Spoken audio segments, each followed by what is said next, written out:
bahwa di tengah keterbatasan mobilitas dalam rangka mendukung pemerintah mengatasi wabah COVID-19, PT Pertamina EP dan rekan-rekan jurnalistik berhasil melakukan webinar sehingga dapat terus menjalin kita demi kembali.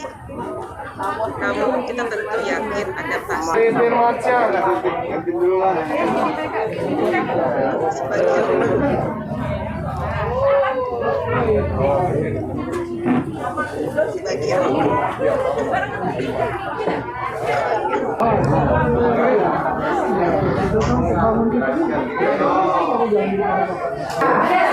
BSCM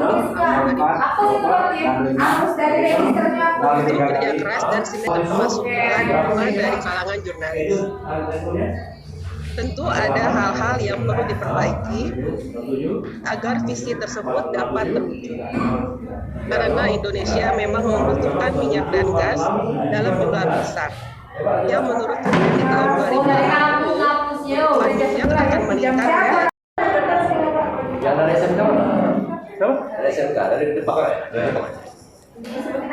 Beberapa tahun sekali kan?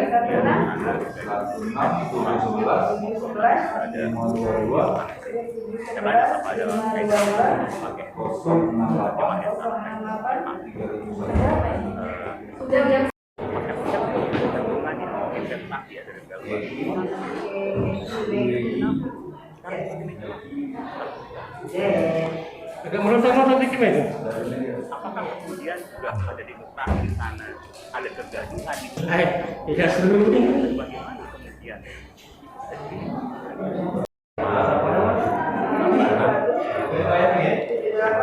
Bagaimana kemudian?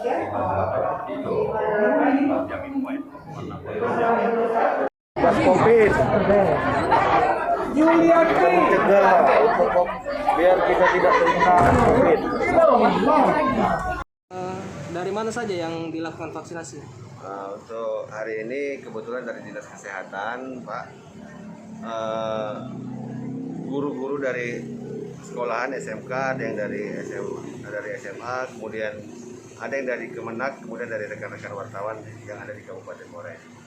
Ada berapa orang? Jumlah keseluruhan kisaran sekitar 400 orang. Petugasnya?